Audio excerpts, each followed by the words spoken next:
সালামু আলাইকুম। আশা করি আপনারা সবাই ভালো আছেন। আমিও অনেক ভালো আছি। প্রিয় ভিউয়ার্স, আজকে আমরা দেখব কিভাবে মাইক্রোসফট এক্সেলের মাধ্যমে আমরা কুইক অ্যাক্সেস টুলবারটি ইউজ করতে পারি। দেখুন, আমার সামনে আছে মাইক্রোসফট এক্সেলের সম্পূর্ণ ইন্টারফেসটি। আমরা আমাদের মাইক্রোসফট এক্সেলের ইন্টারফেসে একবারে উপরে হাতের বাম দিকে দেখুন একটি আইকন দেখা যাচ্ছে।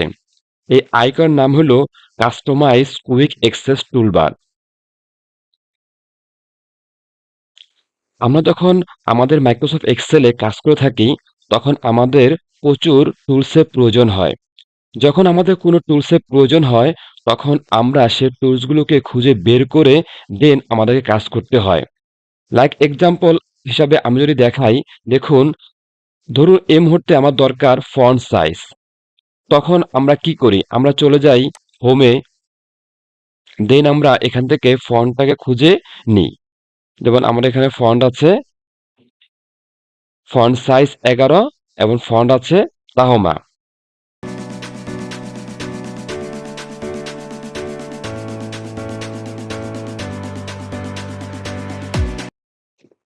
অনেক সময় দেখা যায় যে আমরা খুঁজে পাই না যে আমাদের এই ফন্টটি কোথায় আছে। তখন আমরা চলে যাই ইনসার্টে, আমরা চলে যাই পেজ লেআউটে। এভাবে আমরা আমাদের যে প্রয়োজনীয় যে টুলসটি সেটা আমরা খুঁজতে থাকি।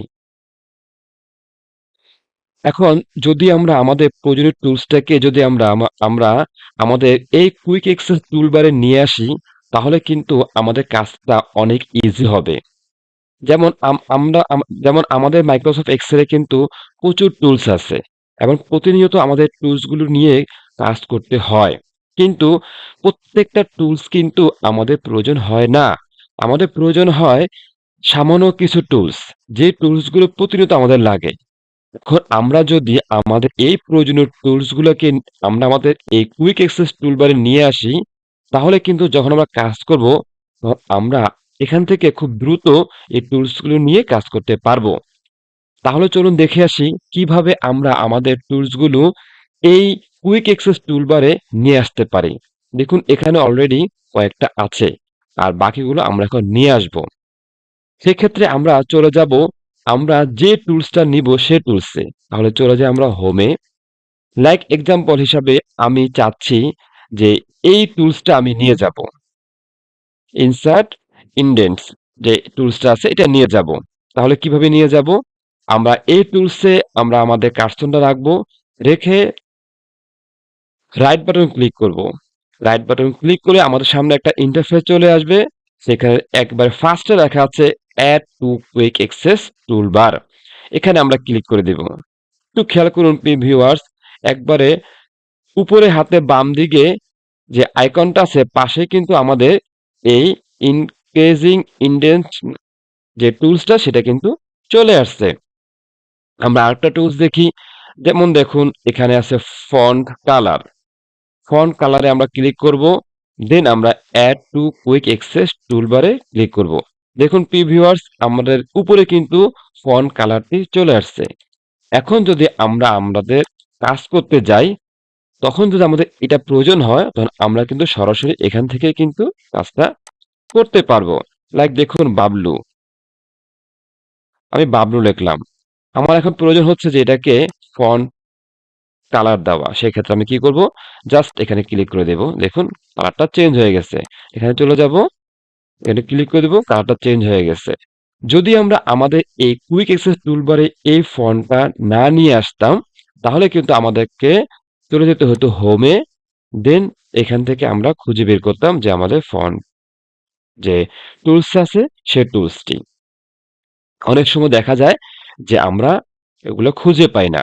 যখনই মাইক্রোসফট এক্সেল আপডেট হয়, তখন কিন্তু অনেক টুলস কিন্তু কিছুটা হলেও চেঞ্জ হয়ে যায়। এখন ভিউয়ার্স, আপনি বলতে পারেন যে এখানে তো বুক 1 এর পর্যন্ত কুইক অ্যাক্সেস টুল আমি নিয়ে আসতে পারি, মাত্র অল্প কয়েকটি। যদি আমার প্রয়োজন হয় আরো অনেক, সেক্ষেত্রে আমি কি করব? সেক্ষেত্রেও আমরা করতে পারি। সেক্ষেত্রে আমরা এই কুইক অ্যাক্সেস টুলবারে যেকোনো একটি টুলসে আমরা রাইট বাটন ক্লিক করব। দেন দেখুন আমাদের সামনে এরকম একটি ইন্টারফেস চলে আসবে। সেখানে লেখা আছে কুইক মানে show quick access toolbar below the ribbon. দেখুন এখানে আমরা ক্লিক করব। একটু খেয়াল করুন আমাদের যে রিবন বার আছে, রিবন বারের উপরে কিন্তু এই যে এই কুইক অ্যাক্সেস টুলবারটি চলে আসছে।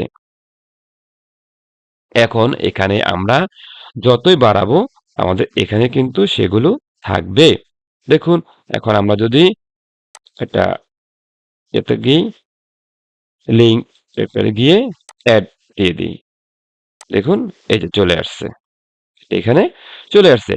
এখান থেকে শুরু করে একবারে সম্পূর্ণ যে বক্সটা আছে এই বক্সে আমরা আমাদের প্রয়োজনীয় টুলস বারগুলো নিয়ে আসতে পারবো। সো প্রিয় ভিউয়ার্স, আশা করি আমাদের এই ভিডিওটি আপনাদের অনেক ভালো লেগেছে। আর অবশ্যই আমাদের ভিডিওটি আপনারা সাবস্ক্রাইব করবেন, আমাদের চ্যানেলের সাথে থাকবেন। আল্লাহ হাফেজ।